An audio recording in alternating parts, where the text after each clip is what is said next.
Chapter number 5, arithmetic progression. तो ये होता क्या है?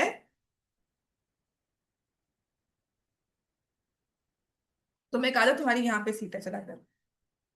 और कौन कौन नहीं आया? ताहिरा नहीं आई आज? अच्छा काम है यार उनका।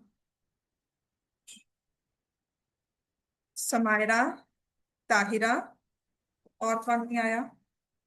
सहज। बाकी सब आए। बाकी दो बच्चे तो ऑनलाइन भी हैं। Samaira is not here, Ziana is online, ओविद, प्रभनूर, तारिश, वरदान, हरसिमरत, सहज, हरवीर, अरमान। तो एक दो तीन बच्चे नहीं। ठीक है। अब है चैप्टर 5, अरिथमेटिक प्रोग्रेशन। तो पहले तो व्हाट इज प्रोग्रेशन, ठीक है, होता क्या है? तो कभी कभी ना हम नंबर्स को किसी ऑर्डर में या किसी भी चीज को किसी ऑर्डर में अरेंज करते हैं, तो हम उसे बोलते हैं एक सीक्वेंस ऑफ नंबर्स है, सीक्वेंस होता है। ठीक है। Sequence is when we arrange, लिखो, arrange things according to a pattern.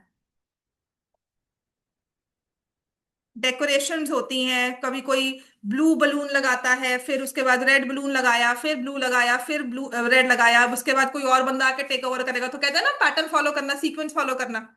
ऐसे ही लगाना है ना? तो वही चीज जब हम किसी ऑर्डर में चीजों को लगा रहे हैं, तो नॉट नेसेसरी नंबर्स, पर किसी ऑर्डर में किसी पैटर्न के अकॉर्डिंगली नंबर्स को लिख रहे हैं, चीजों को लगा रहे हैं, तो उसको हम बोलते हैं सीक्वेंस। बात समझ में आ गई? अब क्योंकि हम मैथ्स की बात कर रहे हैं, तो हम नंबर्स की बात करते हैं। मान लो मैंने तुम्हें कुछ ऐसा लिख कर दे दिया कि मैं लिख रही हूँ पहले 1, फिर लिख रही हूँ 4, फिर लिख रही हूँ 9, फिर लिख रही हूँ 25, फिर 36, फिर 49। तो आपको समझ में आ रहा है मैं क्या कर रही हूँ? I am writing squares of natural numbers. Math समझ में आ गया ना? मैं हर एक नंबर को स्क्वायर करके यहाँ लिख रही हूँ। तो आपको पता है नेक्स्ट नंबर कौन सा आएगा? किसका स्क्वायर होता है 49? इसके बाद 64। क्या आएगा? 64 आएगा। इसके बाद क्या आएगा? इसके बाद क्या आएगा? 100, क्योंकि आपको पैटर्न पता, समझ में आ गया। ठीक है। तो जब भी हम किसी चीजों को किसी सीक्वेंस में किसी ऑर्डर के हिसाब से लिखते हैं, किसी लॉजिक के हिसाब से लिखते हैं, तो उसको हम बोलते हैं सीक्वेंस। जैसे मान लो, सबसे अच्छा था, किसी ने मुझसे भी when I was a student, ये भी पूछा गया था कि if I right something like this. हाँ, हाँ बिल्कुल आना चाहिए। चलो,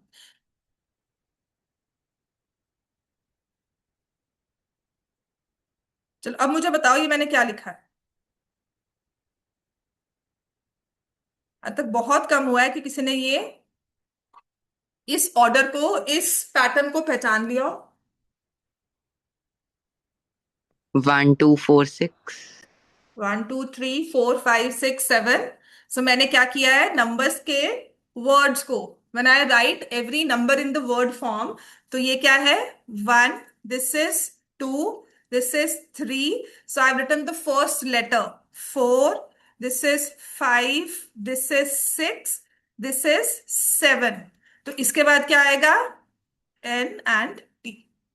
बात समझ में आ गई? तो ये भी एक पैटर्न है, ये भी एक ऑर्डर है, इसको भी हम सीक्वेंस ही बोलते हैं। बात समझ में आ गई? लेकिन हम बात कर रहे हैं अरिथमेटिक प्रोग्रेशन की। तो प्रोग्रेशन क्या होता है? Progression is a particular rule. ठीक है। जहां पर एक पर्टिकुलर रूल बन जाएगा ना कि ऐसा ही करना है नंबर्स के लिए, इतना ही फिक्स्ड हमें रखना है, इस तरह से हमें कुछ मल्टीप्लाई डिवाइड या कुछ ऐसा प्लस माइनस करना होगा, तो वो बन जाता है प्रोग्रेशन। और हम जो कर रहे हैं, that is called arithmetic progression. Arithmetic होता है जब हम प्लस माइनस कर रहे हैं। ठीक है। अरिथमेटिक में क्या होगा? सबसे इजी वाला लिखती हूं, I write 1, then I write 4, then I write 7, then I write 10, then I write 13, then I write 16। मैं क्या कर रही हूं? +3 इन एवरी स्टेप। 1 में 3 प्लस किया तो 4 आ गया, 4 में 3 प्लस किया तो 7 आ गया। अब हर स्टेप में मैंने 3 प्लस किया तो मेरे पास नेक्स्ट नंबर आता है। तो जब हम अपने नंबर्स को एक फिक्स्ड अमाउंट से बढ़ा रहे हैं, चेंज कर रहे हैं, या उन्हें कम कर रहे हैं, तो ऐसे सीक्वेंस को बोलते हैं अरिथमेटिक प्रोग्रेशन। तो हर एक सीक्वेंस प्रोग्रेशन नहीं होता। हर एक सीक्वेंस अरिथमेटिक प्रोग्रेशन नहीं होता। मैंने ब्लू रेड करके ऐसे पैटर्न बनाया, इसको आप प्रोग्रेशन नहीं बोलते। प्रोग्रेशन नंबर्स के केस में ही आता है, राइट। एंड अरिथमेटिक होता है जब हमने हर सब्सिक्वेंट नंबर में एक फिक्स्ड अमाउंट ऐड करके लिखा है। बात समझ में आ गई? तो लिखो अरिथमेटिक प्रोग्रेशन। फॉर एग्जाम्पल ये लिख लो, और आपकी बुक में डेफिनेशन भी लिखी होगी सारी ये। चलो लिखो क्विकली। आज ये काम करना है कि अरिथमेटिक प्रोग्रेशन है या नहीं है, ठीक है। अगर है तो इसकी अगली 3 टर्म्स बताओ। बहुत सारे क्वेश्चंस है हमारे पास ये, और ऐसे वाले पेपर में आ भी जाते हैं, ठीक है। तो ये इनिशियल इंट्रोडक्शन में बहुत कुछ बताया हुआ है कि क्या क्या अरिथमेटिक प्रोग्रेशन होता है, ठीक है। तो इसके बाद है each term is obtained by adding a fixed number to the preceding term except the first, ठीक है। Each succeeding number is obtained by adding a fixed amount. तो जरूरी क्या है? वो fixed amount to the preceding number. Previous वाले number में एक फिक्स नंबर ऐड करके नेक्स्ट नेक्स्ट टर्म्स हम निकालते जा रहे हैं, वो बन गया एपी। अब ये सब चीजों तो डेफिनेशन तो अलग बात है। तो ये जो हमने 1 4 7 10 13 16 इन नंबर्स को लिखा, इसमें से ये 1 4 7 इनको हम बोलते हैं terms of AP. Arithmetic progression को भी शॉर्टकट में अब हम बोलेंगे एपी। तो अब वर्ड लिखो terms of AP. For example यहां पर 1 4 7 10 एक्सेट्रा टर्म्स, जो नंबर्स इन्वॉल्व है। तो कल आपसे पूछा नेक्स्ट नंबर निकालो, भाई नेक्स्ट नंबर नहीं बोलूंगी मैं, बोलूंगी नेक्स्ट टर्म निकालो। कहाँ जाता है ये? 1 4 7 10 ये सब लिखा ना, मैं आपको बोलूंगी फाइंड द नेक्स्ट टर्म। अब बताओ इसमें नेक्स्ट क्या आएगा? 19। इसके बाद क्या आएगा? 22। समझ में आ गया ना, नेक्स्ट टर्म निकालने को बोला जाए। अब ये जो फिक्स्ड अमाउंट से हम बढ़ा कर चढ़ा रहे थे अपने नंबर को, कम बढ़ा रहे थे या कुछ भी कर रहे थे, दैट फिक्स्ड अमाउंट, ठीक है, इसको हम क्या बोलते हैं? एपी की टर्म्स में लिखो, इसको हम बोलते हैं कॉमन डिफरेंस।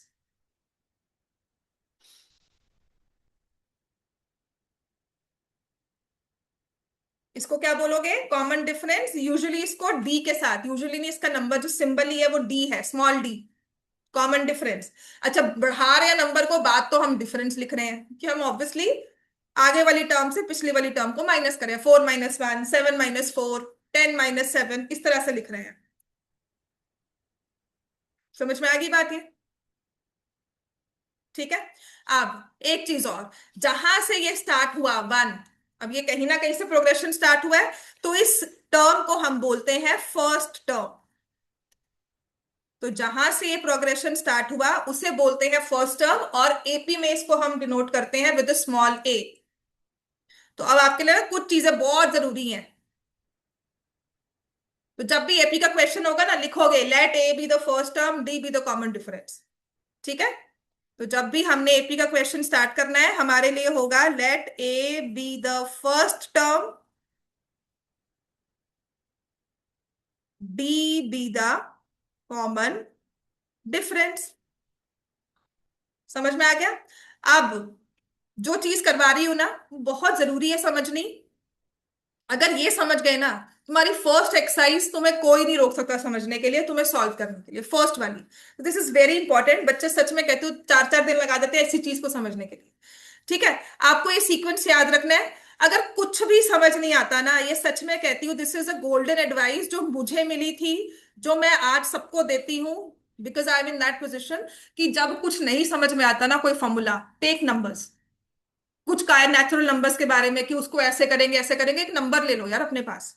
सीरियसली, हमेशा समझ में आता है कि मैं अगर ये नंबर x मोर देन 1 का है, मोर देन 1 का मतलब क्या है? x से बड़ा, 1 से बड़ा है, तो सोच लो कोई नंबर 1 से बड़ा, उसके साथ फिर वो चीजें करनी शुरू करो कि उसने क्या कहा है करने को, ये ट्रू होता है।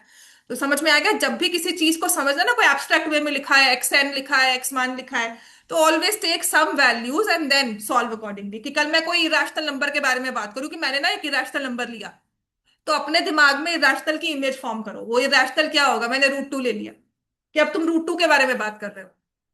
बात समझ में आ गई? This is how. तो अगर आपको कभी भी एपी समझ नहीं है ना, तो कभी भी कोई भी अपने पास एक रैंडम सीक्वेंस लिख लो, एपी लिख लो, और उसके बाद में बात करो। अच्छा, तुमने 1 से स्टार्ट किया तो ए तो तुम्हारा 1 हो गया, और तुमने ये भी समझ लिया कि इसमें हम हर बार 3 3 ऐड करते जा रहे हैं। लेकिन ना हम ना हर एक चीज को फर्स्ट टर्म से करेंगे, हम ये तो नहीं करेंगे ना 4 बना फिर 7 बना फिर 10 बना। मैं 1 से ही समझ रही हूँ उसको, स्टार्टिंग पॉइंट से। ठीक है ना? तो ये 1 बना। नेक्स्ट टर्म लाने के लिए, 4 लाने के लिए मैंने 1 में 3 ऐड किया। ठीक है?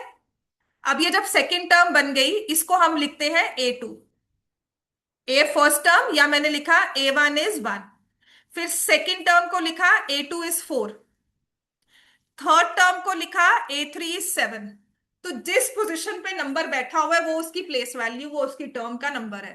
Third place, fourth place, fifth place, six place. जैसे रोल नंबर नहीं देता, रोल नंबर 1, रोल नंबर 2। तो ये एपी में ना आपने रोल नंबर दिए हुए हैं। तो क्या कोई रोल नंबर 0 होता है, या कोई रोल नंबर -1 होता है? कि प्लेस वैल्यू के अकॉर्डिंगली बात कर रहे हैं, तो हम बच्चों के बाद काउंटिंग की बात कर रहे हैं, तो 1 से स्टार्ट होती है हमेशा। तो first term is 1, second term is 2, third term is 7, fourth term is 13, fifth term is 16। अब ये बहुत जरूरी है, तो general term of an AP is AN। हम्म, नहीं लिखा 10, सॉरी, माय मिस्टेक। A10 और ये 13 बिल्कुल सही है। ठीक है ना? तो जनरल नोटेशन लिखने का होता है A और सबस्क्रिप्ट में N। समझ में आ गया? कि मतलब ये A एपी की टर्म है और ये nth वाली प्लेस पे बैठी हुई है। First place, second place, third place. तो कल मैं अगर आपको लिख रही हूँ A50, तो समझ में आ रहा है मैं किसकी बात कर रही हूँ? जो इस सीक्वेंस में 50वीं पोजीशन पे बैठा होगा। तुम काउंट करो, 1 2 3 4, 50 बच्चों को अरेंज कर लिया कि तेरे पास 1 टॉफीज, तेरे पास 4 रुपीज, तेरे पास 7 रुपीज, तेरे पास 10 रुपीज। तो ऐसे करते करते जो 50th स्टूडेंट बैठा होगा उसके पास कितने पैसे हैं? बात समझ में आ गई? तो I am talking about the place value, यहां से we talking about the 50th place. समझ में आ गया? अब वो निकालना है हम जी, 50th कैसे निकाले? तुम ऐसे करोगे 1 4 7 10 13 फिर काउंट करते रहोगे। ठीक है, कर लोगे। मैं तुम्हें 1000 तक पहुंचाती हूँ, दिल लगा रहो पूरे दिन। मैं को नहीं नहीं, मेरे पास तो 10,000 बच्चे बैठे हुए हैं, उसमें बताओ 89998 पे कौन सा वाला है? 9998। तो ऐसे बैठे रहोगे? ठीक है, वो नहीं करना। तो हमारे पास हमेशा एक फॉर्मूला होता है जो हम डिराइव करते हैं, बिकॉज इसमें एक फिक्स पैटर्न है। वो पैटर्न क्या कहता है? कि सेकेंड टर्म में निकालने के लिए मैंने फर्स्ट टर्म में 3 ऐड किया। ठीक है? अब थर्ड टर्म निकालने के लिए, थर्ड टर्म क्या थी? देखो, 7। 7 को मैंने 4 + 3 किया। समझ में आ गई बात? 7 निकालने के लिए थर्ड टर्म मैंने ये सेकेंड टर्म ली 4 और उसमें 3 ऐड किया। और ये 4 भी क्या था आपस में? 1 + 3 था। तो 4 भी 1 + 3, फिर एक 3 और ऐड हुआ। बात समझ में आ गई?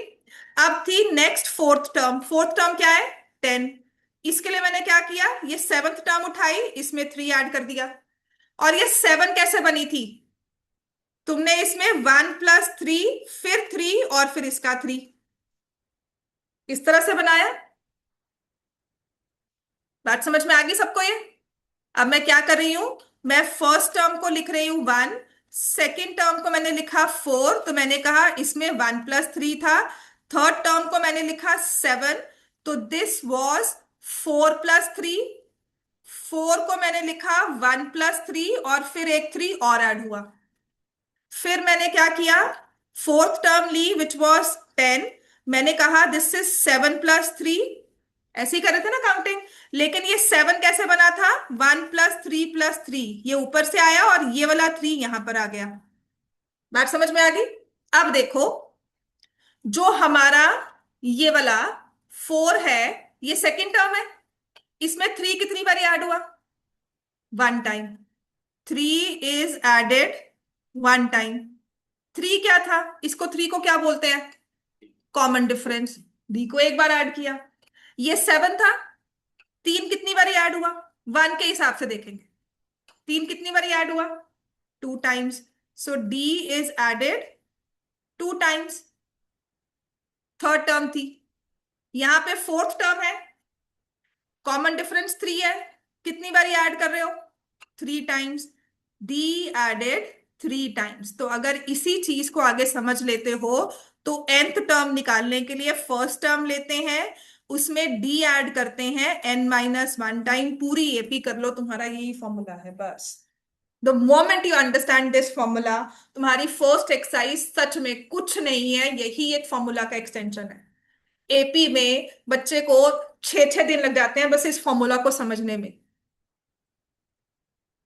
एवरी सेकंड एक्सरसाइज जो आपकी एपी होगी, फर्स्ट तो जनरल है, अगर हमारी सेकंड एक्सरसाइज है ना, तो वो इसी बात पर टिकी हुई है कि हमें पता है जनरल टर्म क्या है। So general term of an AP is a n, a plus n-1, n is the number place, और डी।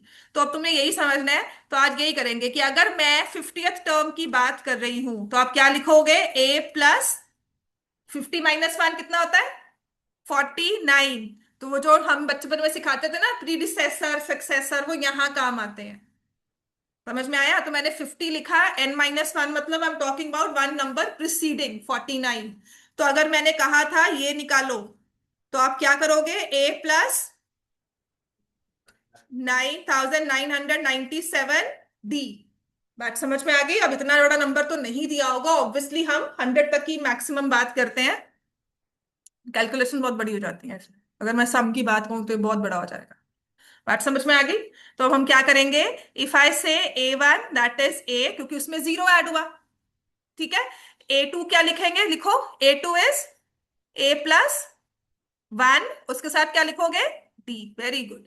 a3 क्या आ गया, a+2d।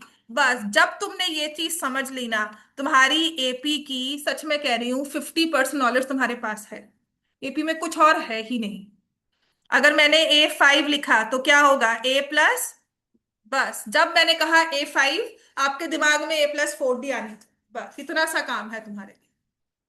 समझ में आ गया? This is the first thing that you need to understand this pattern. General term ये हमारा सबसे पहला फॉर्मूला है, पूरी एपी में 2 फॉर्मूलाज हैं गिनकर। एक एक्सरसाइज है जनरल रिकॉग्नाइज, अगली 3 टर्म्स लिखो, ठीक है। उसके बाद है सेकंड टर्म, टर्म्स के ऊपर सारे क्वेश्चंस दे दिए। उसके बाद है थर्ड टर्म, सम के ऊपर सारे क्वेश्चंस दे दिए। समझ में आ गई? Third exercise. उसके बाद मैं असाइनमेंट दूंगी, सब रैंडमली क्वेश्चन इधर उधर से जो मर्जी उठाकर कर लो। बहुत इंपॉर्टेंट है इसका क्वेश्चन, आपको केस स्टडी में मिल जाएगा। आपको एमसीक्यूज भी आते हैं, 2 मार्क्स भी आते हैं, 3 मार्क्स, कुछ भी आ सकता है, ठीक है। और जनरली ये अभी हमारे पास 2-3 साल से ये केस स्टडी में क्वेश्चन आ ही रहा है। समझ में आ गया? चलो फर्स्ट एक्सरसाइज निकालें, बुक्स खोलो, एग्जाम्पल नंबर 1।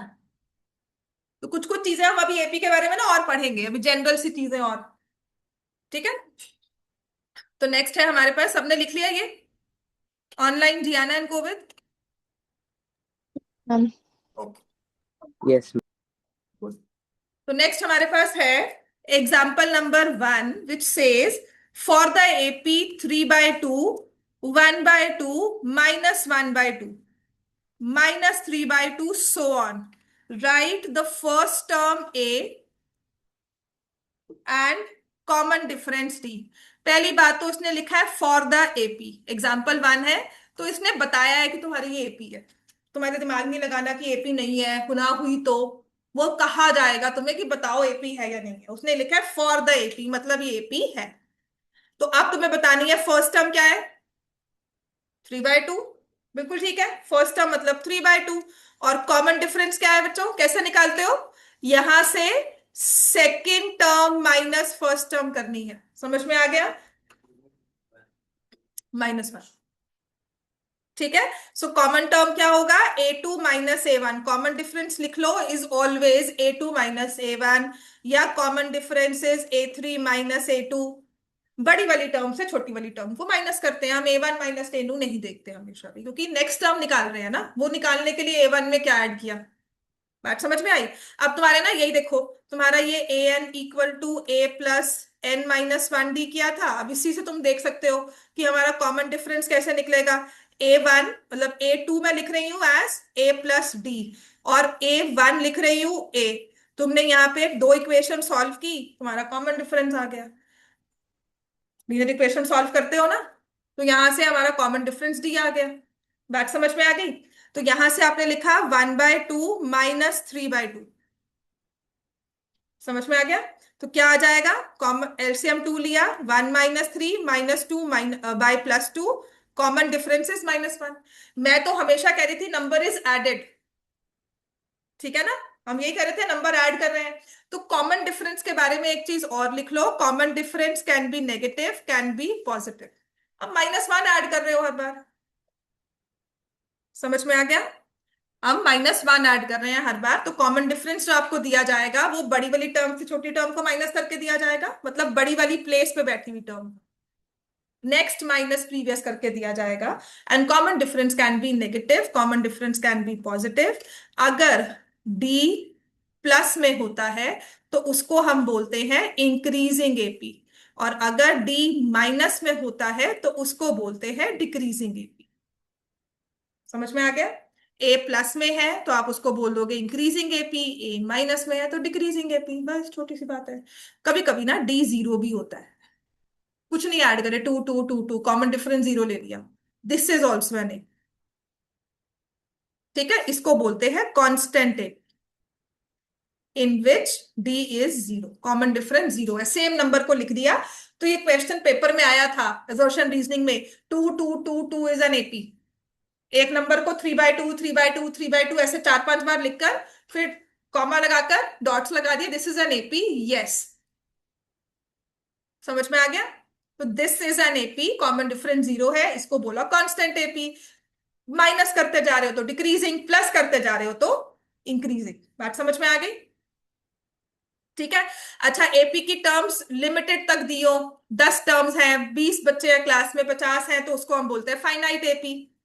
ठीक है, when we can count the number of terms, एक होती है फाइनाइट एपी, एक होती है इनफाइनाइट एपी, जिसमें number of terms can be counted.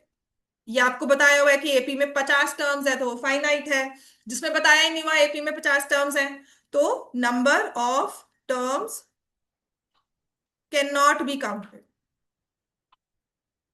क्योंकि तुम्हें बताया ही नहीं कितनी टर्म्स है, इसमें गिवन है, इसमें नहीं है। जैसे मैंने लिखा 2 4 6 8 10, एपी है ये, और मैंने डॉट्स लगा दिए, चलते जाओ चलते जाओ, कब तक? जब तक लिख सकते हो। ठीक है ना, so this is an infinite AP. अब फाइनाइट एपी को कैसे लिखा जाता है? ठीक है, तो मैं लिख रही हूँ 2 4 6 8 10 सो ऑन करते करते मैं जा रही हूँ 100 तक। ठीक, 100 पे अच्छा है मतलब।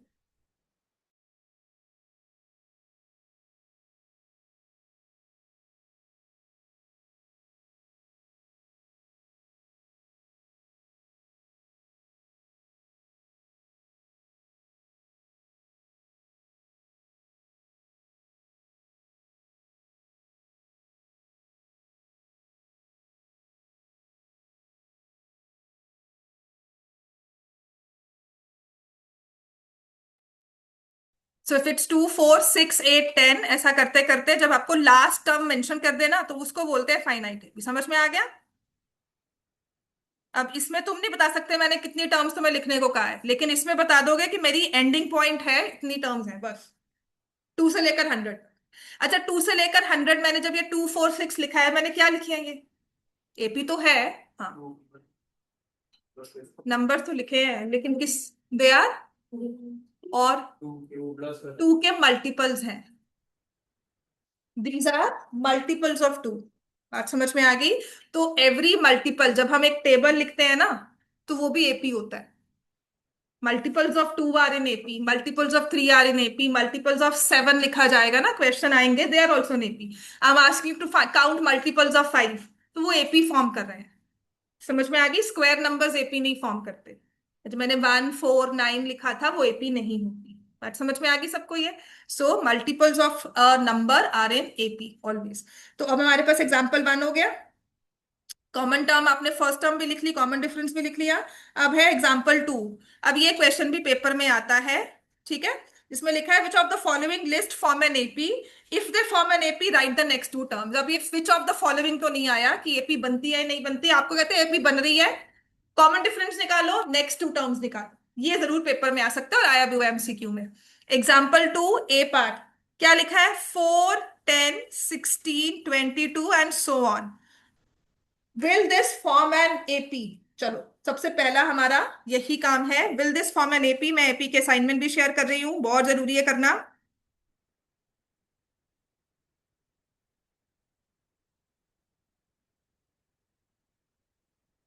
जल्दी से बताओ, क्या ये एपी बन रही है? यस। हाँ, बस यस। और भी देख लो, ये बन रही है। कॉमन डिफरेंस 6 है, ए कितना है? 4। अब लेफ्ट की दो टर्म्स भी लिख दो बच्चों, चलो बहुत काम आती है। ये थोड़ी सी मेहनत है, बहुत लंबा रास्ता हमें कवर करवाती है। Next terms will be 28 and, अपने आप में बड़ी खुशी मिलती है कि मुझे मुझे आंसर मिल पता लग रहा है। पहली बार चीज पढ़ी और पता नहीं आंसर्स आ रहे हैं हमारे दिमाग में। ठीक है। अब सेकंड पार्ट में क्या लिखा है देखो, 1, -1, -3, -5 सो ऑन। तो फर्स्ट टर्म क्या है? 1। अब कॉमन डिफरेंस निकालना है। ऐसे क्वेश्चन सच में दिमाग खराब करते हैं। तो क्या करेंगे? -1, इसमें से प्रीवियस माइनस किया, -1, तो इट इज -2। ठीक है। अच्छा, कॉमन डिफरेंस के बारे में ना एक और चीज लिख लो। Common difference is difference between two successive terms of AP, two consecutive terms of AP. Common difference is difference between two consecutive terms of AP. मतलब जरूरी नहीं है कि मैं ये A2 - A1 करके भी निकालूंगी। अगर मुझे A50 और A49 का डिफरेंस दिया है, वो भी कॉमन डिफरेंस ही है। मुझे कहा है कि difference between the 49th term and 50th term is this, तो मुझे पता है वो कॉमन डिफरेंस है। बात समझ में आ गई? तो कॉमन डिफरेंस मतलब दो कंसेक्टिव टर्म्स उठा के डिफरेंस ले रहे हैं। जैसे मल्टीपल्स ऑफ 2 लिखे, 8 और 6 में भी डिफरेंस, 6 और 8 में भी 2 है, 8 और 10 में भी 2 है, 10 और 12 में भी 2 होगा। समझ में आ गई? Common difference is difference between any two consecutive terms of an AP. ठीक है। चलो नेक्स्ट, अब ये एपी है जी, यहां पर भी देखोगे तो हमारे पास -3 माइनस ऑफ -1 करेंगे तो -2 आ रहा है। यस। देखो ना, first term is 1, second term is -1, third term is -3। अब यहां पे डिफरेंस निकालने के लिए -3 माइनस ऑफ -1 करना है, इन दोनों का डिफरेंस निकालना है ना? तो -1 से -3 जाने के लिए -2 की जंप लगाओगे, तो ये -2 है। तो common difference is -2 here, common difference is -2 here. ठीक है। दो जगह पे कॉमन डिफरेंस -2 आ गया।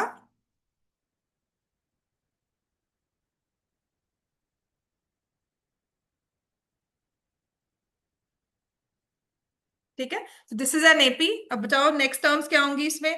1 था, -1 था, -3, -5, इसके बाद क्या आएगा? -7, और फिर क्या आएगा? -9। समझ में आ गया ये तुम्हें? नेक्स्ट लिख लिया, ये छोड़ दे उसको, वो लिख इसको आगे। नेक्स्ट थर्ड पार्ट कर लो।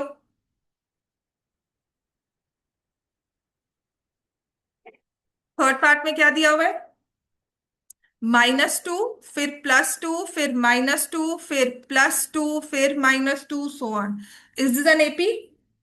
काम ही आसान हो जाता है। इन दोनों को माइनस करते हो, 2 माइनस ऑफ -2 4, और इन दोनों को माइनस करते हो, -2 is -4।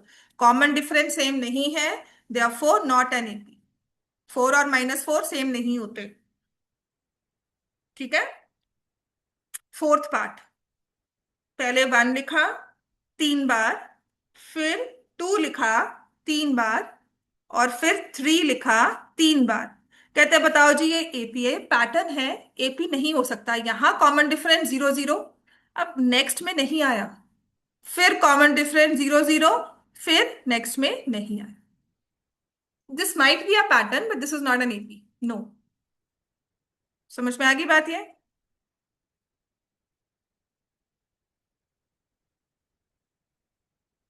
This is not an AP, तो एपी नहीं है तो हमें नेक्स्ट टर्म्स बतानी भी नहीं है। चलो, एक्सरसाइज 5.1, इसमें कौन कौन सी एपी है, कौन कौन सी नहीं है। ठीक है, तो ये बाद में डिस्कशन करेंगे। क्वेश्चन नंबर 2 करो। जब प्रैक्टिकल प्रॉब्लम्स करेंगे ना तो आपको समझा दूंगी, अभी अभी करवाना ना। 5.2 5.1 का second question is a better option to do because we are dealing with formulas. तो आपको फर्स्ट की 4 टर्म्स लिखनी है। ठीक है। फर्स्ट फोर टर्म्स लिखनी है और एपी में लिखनी है, जिसमें फर्स्ट टर्म आपको दी हुई है 10, कॉमन डिफरेंस दिया हुआ है 10। एंड फर्स्ट पार्ट में first term is 10, common difference is 10, चार टर्म्स लिखनी है। हाँ लिखो, 10, 20, 30 and 40। Very good. Second part, जिसमें ए कहा है -2, कॉमन डिफरेंस कहा है 0। -2, -2, -2, -2। अच्छा यहाँ पर ना ये डॉट्स लगा देना। नहीं, फोर टर्म्स ही का है ना, sorry sorry sorry, my mistake, four terms ही का है।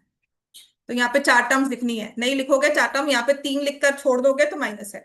अच्छा, मिनिमम एपी में तीन टर्म्स लिखी जाती है। If I have to show a sequence of AP, तो मिनिमम तीन टर्म्स लिखते हो, उसके बाद डॉट्स लगा देते हो।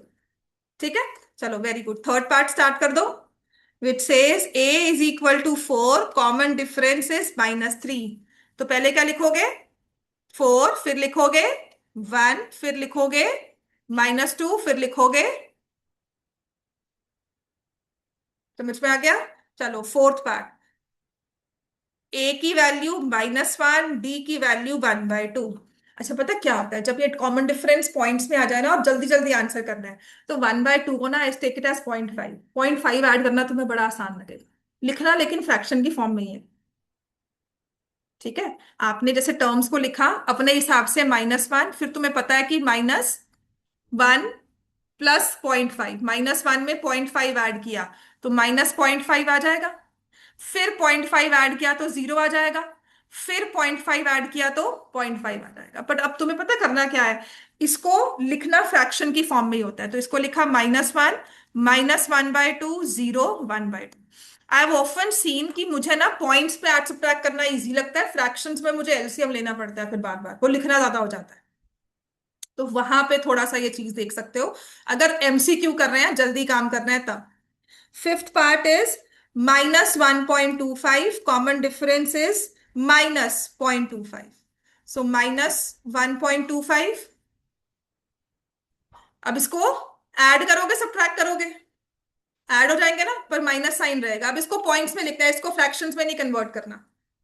तो ये भी एक टेक्निक होती है कि जिस फॉर्म में आपको टर्म लिखी हुई है ना, उसी फॉर्म में नेक्स्ट टर्म्स लिखोगे। कैलकुलेशन जैसे मर्जी कर लो। So will it be -1.5? तुम्हें कुछ नहीं करना, अगर समझ नहीं आ रहा है ना तो प्लीज इसको ऐसे ऐड कर लो, क्यों सोच रहे हो। नेक्स्ट क्या आएगा?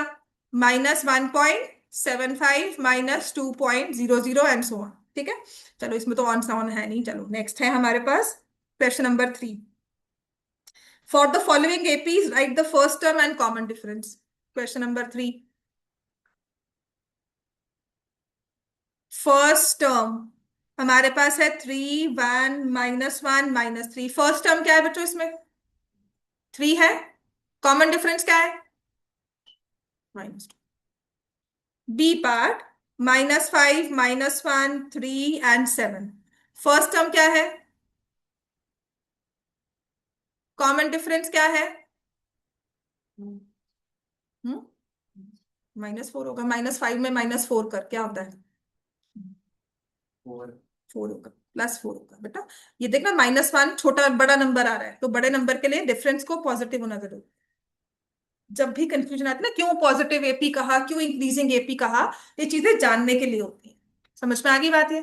चलो C part, very important C part, क्योंकि ना ये आपको एज वो भी आया हुआ है, मैंने इसे सर्कल किया हुआ है, कुछ ना कुछ तो पक्का होगा। अच्छा, इसमें लिखा नहीं है ना? हाँ, इसमें पता क्या था, राइट द नेक्स्ट 3 टर्म्स 13/3। अब 3 टर्म्स लिखने का फायदा क्या है? देखो उसने क्या लिखा है, 9/3, 3 भी तो लिख सकता था, 9/3 क्यों लिखा? और फिर आपको बोल रहा है नेक्स्ट 3 टर्म्स लिखो। इसका मतलब तुम क्या लिखोगे? फर्स्ट टर्म क्या है इसमें? 1/3। कॉमन डिफरेंस क्या है? 1 में कितना ऐड किया? 5 बन गया 4, और बेस तो 3 ही है, ये तो निकाल लोगे। 5/3 -1/3। अब इसमें 4/3 ऐड करो, 13 + 4/3 कितना हो जाएगा बच्चों? 17/3। नेक्स्ट क्या करोगे? +4 करोगे 21/3। इसको बस 21/3 को 7 मत लिख कर आना, क्योंकि उसने 9/3 लिखा है ना, आपने भी 21/3 ही लिख कर आना है। नंबर कट जाते हैं सीरियसली, कि जिस फॉर्मेट में लिखा हुआ है ना उसी फॉर्मेट में लिख दो। नंबर कटने चाहिए नहीं, मुझे नहीं लगता नंबर कटने चाहिए, पर आपको लिखना उसी फॉर्मेट में होता है। ठीक है, 21/3, नेक्स्ट इज 25/3। वेरी गुड, चलो नेक्स्ट, फोर्थ पार्ट। ठीक है, सबसे इजी टॉपिक मुझे लगता है एपी का, सच में। ये कुछ नहीं होता, सिर्फ एक फॉर्मूला और सिर्फ इक्वेशंस फॉर्म करनी आनी चाहिए, और इक्वेशन भी उस फॉर्मूला के हिसाब से ही होगी। ठीक है, तो ये इनफाइनाइट एपी है, फाइनाइट एपी है? Infinite, because it's going on for ever, last term नहीं मेंशन की। तो पहले आया 0.6, 1.2, नहीं 1.1 होगा, 1.1, कॉमन डिफरेंस इज 1.1। अब इसके बाद नेक्स्ट की अगर टर्म्स लिखनी है तो क्या होगा, 4, है ना, नहीं 5, sorry, 5.0, then will have 6.1, then will write 7.2, so on. चलो, अब क्वेश्चन नंबर 4 में ना कुछ कुछ टर्म्स बहुत ही इंपॉर्टेंट है, वो एमसीक्यू में आया हुआ है कि एपी की ना नेक्स्ट की 2-3 टर्म्स लिखो। समझ में आ गया? अब तक एपी क्लियर है सबको? ठीक है, नाउ क्वेश्चन नंबर 4। ठीक है, क्वेश्चन नंबर 4 में देखो, which of the followings are AP? If they form an AP, find the common difference D and write 3 more terms। ये जो 3 more terms है ना, ये कुछ क्वेश्चंस में एज एमसीक्यू बनकर आया, और वो भी लास्ट वाले क्वेश्चन, जैसे 2, 4, 8, 16, क्या ये एपी है? क्विकली, 2, 4, 8, 16, ये आपको ऑप्शन में भी आ सकता है, which of the 4 are, 4 options देके इनमें से एपी कौन है मार्क करो। एपी होगी। यहाँ पे डिफरेंस क्या है? 2 का। यहाँ डिफरेंस क्या है? 4। फिर क्या डिफरेंस है? 8। एपी नहीं है, कांस्टेंट अमाउंट, फिक्स नंबर। समझ में आ गई बात? ये नहीं कि नहीं नहीं मैम नंबर तो है, कांस्टेंट नंबर मतलब वो फिक्स है, 2 2 2 बस सब में ऐड होगा। नेक्स्ट हमारे पास है 2, 5/2, 3, 7/2। 5/2 को आप कैसे व्यू कर सकते हो? Is it 2.5? ठीक है, इज इट 2.5? अब देखो, सॉरी, इज इट 2.5? यहां पर ये 2.5 है। ठीक है, तो अब क्या हो गया, और ये है 3.5। अब देखो, 2, 3, क्या एपी बना? और कॉमन डिफरेंस क्या हो गया? 1/2 या 0.5? 1/2 लिखेंगे जब इस फॉर्मेट में लिखने हैं। अब नेक्स्ट 3 टर्म्स में 7/2 प्लस 1/2 क्या बन जाएगा? 4। 8/2 विच इज 4। फिर क्या लिखोगे? 4 के बाद 0.5 करना है, 4.5 आ गया ना, तो मुझे समझ में आ गया 9/2। फिर मुझे समझ में आ गया 5। जितनी मर्जी टर्म्स लिखवा लो। ठीक है, नेक्स्ट फोर्थ पार्ट, नहीं थर्ड पार्ट, करो जल्दी। -1/2, -3/2, -5/2, -7/2।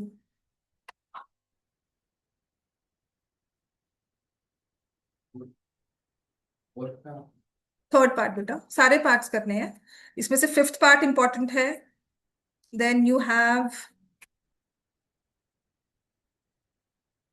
10th part, then you have 12th part. इसको सर्कल कर लो, क्योंकि ये क्वेश्चन ना पेपर में आ जाते हैं कि ये एपी बन रहा है कि नहीं। इसका 15th पार्ट, और एग्जाम्पलर में से क्वेश्चंस हैं, मैंने वर्कशीट में लिखे हैं, मैं क्लास में करवा ही दूंगी आज, क्योंकि आज इतना ही करना है। आज एपी देखनी है, कुछ कुछ एपी वाली टर्म्स देखनी है, उनको लिखना है। ठीक है, और अगर हुआ तो सिर्फ फर्स्ट नेक्स्ट एक्सरसाइज का first question, if time is there, वरना वो नेक्स्ट एक्सरसाइज कल स्टार्ट होगी बड़े अच्छे से। ठीक है, तो अब हमारे पास थर्ड पार्ट था बच्चों, बताओ क्या है? -1.2, -3.2, -5.2, -7.2 एपी है बच्चों ये।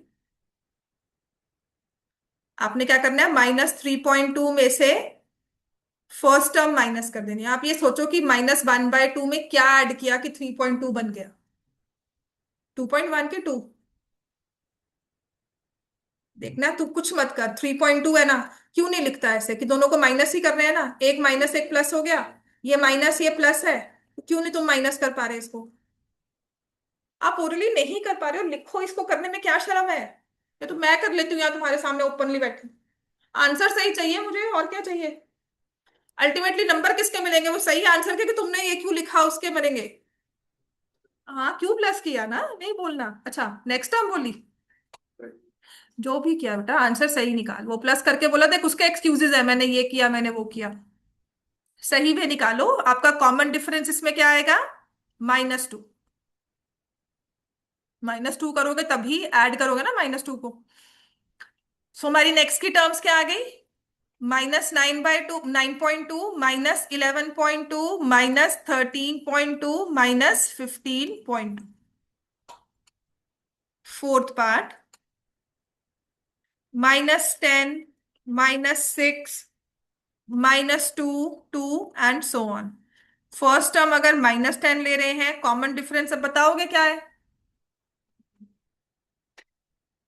4 या -4? -4। अच्छा, तुम पता क्या करो, -10 -4 करो, क्या ये आ रहा है? फिर ये बहुत जरूरी चीज है। हमें लगता है ये बेकार की एक्सरसाइज है, सीरियसली मुझे भी लगता था हमें टाइम पास कर रहे हैं, कुछ नहीं है। ये समझ में आता है जिनको नहीं समझ में आ रहा है कि हम +4 लें या -4 लें। तो नेक्स्ट की टर्म है, +4 करोगे 6, 10, 14, 18। समझ में आ गया? नेक्स्ट फिफ्थ पार्ट, 3, 3 + √2, 3 + 2√2, 3 + ये तो 3√2 दिया है ना, तो इसको कंफ्यूज करने के लिए ना आपको यहाँ पे ये भी दे सकते थे, 3 + √18। अगर मुझे इसको थोड़ा सा और डिफरेंट करना है ना क्वेश्चन को, so there is a question like this. तो मैं तुम्हें वही बता दिया, इसको लिखा 3 + √2, इसको लिख दिया 3 + √8, 3 + √18।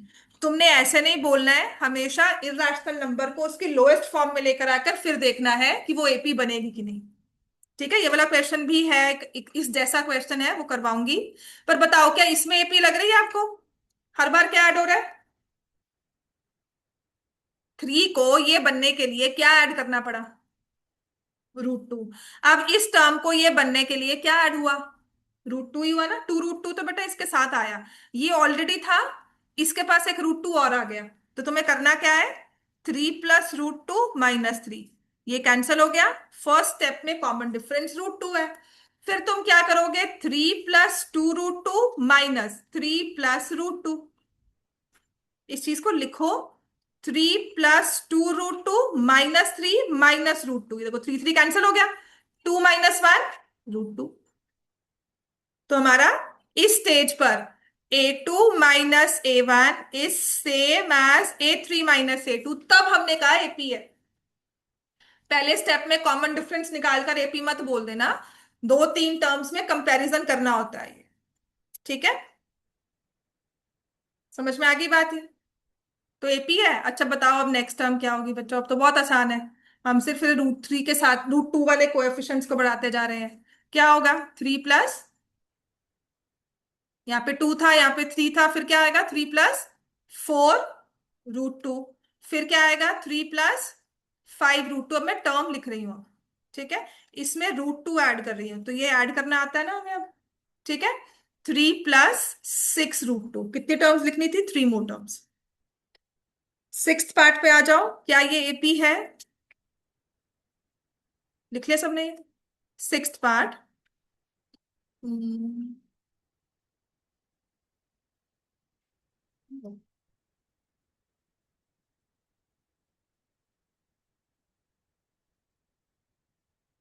sixth part, which it says 0.2, 0.22, 0.22 and 2 and 0 point all the four twos। हाँ जी, जो अच्छा पैटर्न बना है, क्या ये एपी है? माइनस करोगे, 0.22 में से 0.2 माइनस करो, देन 0.222 में से 0.22, यहां से ऐसे इसको बड़े प्यार से ऐसे माइनस करना, ये है ना। तुम्हारे पास आंसर क्या आया? 0.02 आया। अब तुम इसको लिखोगे 0.222, और यहाँ से 0.22 ऐसे माइनस करोगे, इनको माइनस किया तो यहाँ पे 0 आया, यहाँ पे 0 आया, और यहाँ पे 0 आया। क्या ये एपी है? नहीं। Very good. चलो, पैटर्न जरूर है लेकिन एपी नहीं है। ठीक है, चलो नेक्स्ट। हो गया बच्चों? फिर हमारे पास है 0, -4, -8, -12, so on. First term 0, common difference क्या है? हर बार क्या करते जा रहे हो? नेक्स्ट टर्म लाने के लिए क्या ऐड या क्या सब्ट्रैक्ट कर रहे हो? -4। 4 कैसे? -4। नेक्स्ट क्या आ जाएंगी टर्म्स?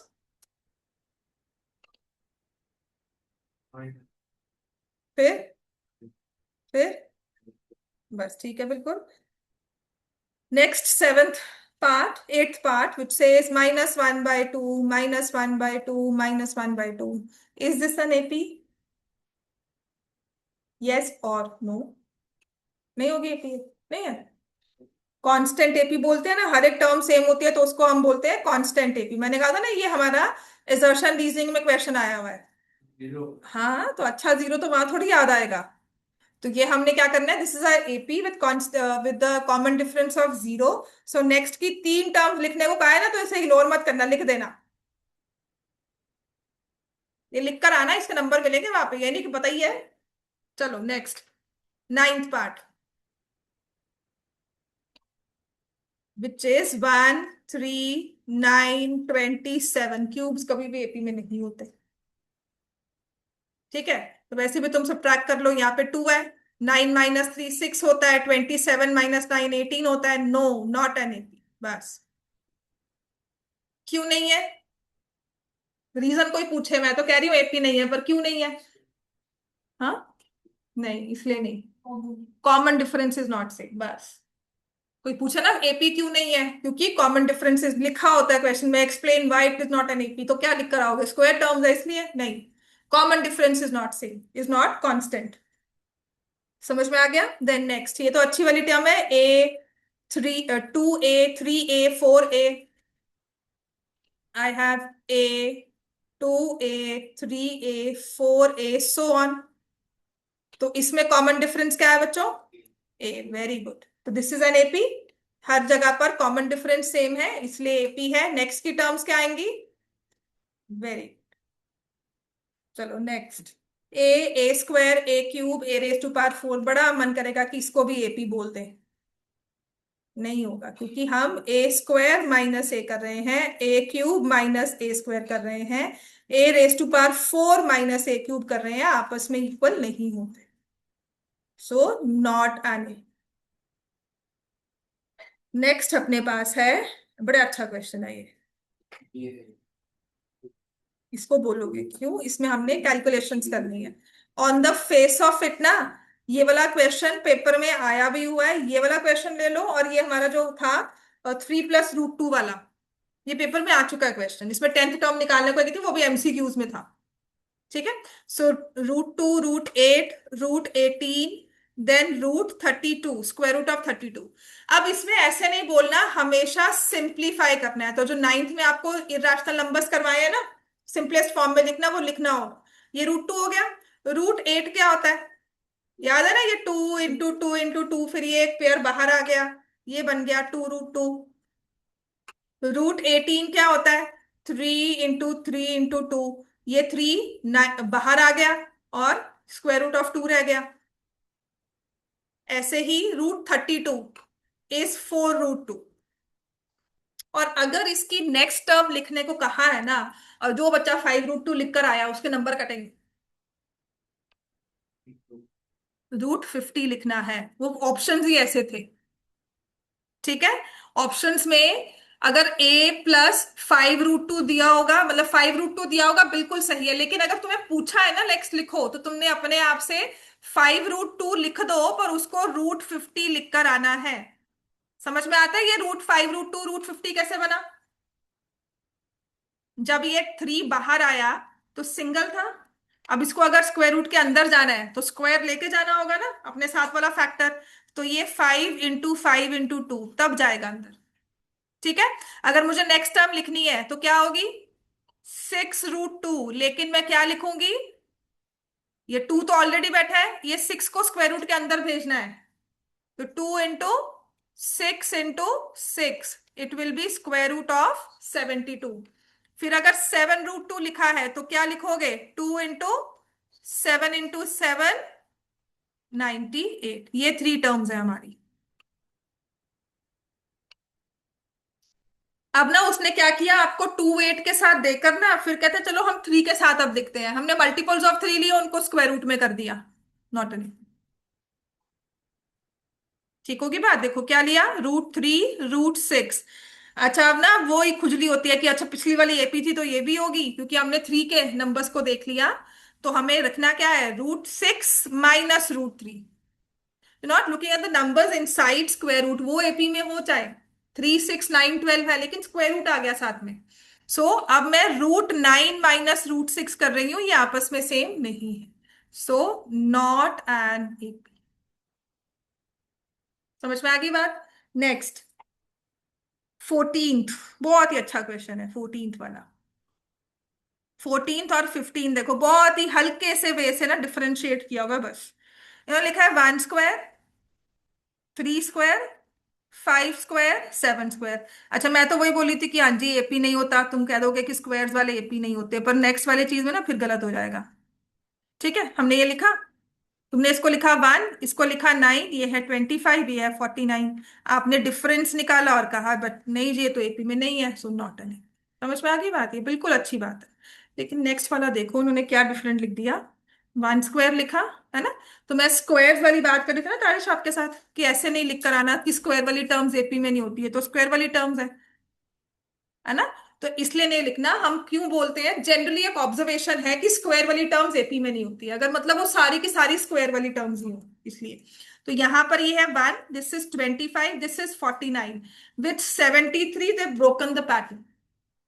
उन्होंने इसके बाद 9 स्क्वायर नहीं लिखा, 73 लिख दिया। अब आप डिफरेंस निकालो कितना है, 24। 25 minus 1 is 24, 49 minus 25 is 24, 73 minus 49 is 24।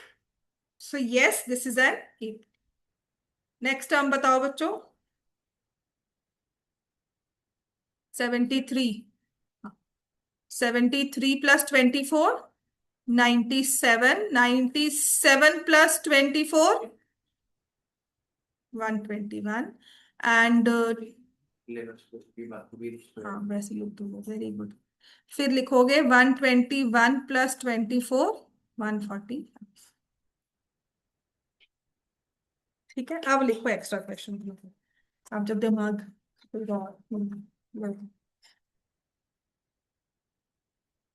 अच्छा, अब √3 एक बार तो कर लिया ना, फिर हमें पता है कि सारे स्क्वायर रूट वाले नंबर एपी है कि नहीं है। ये है √3, √12, √27, √48। चलो चेक करना है एपी है या नहीं है। इसके बाद ना नेक्स्ट टर्म्स बतानी है।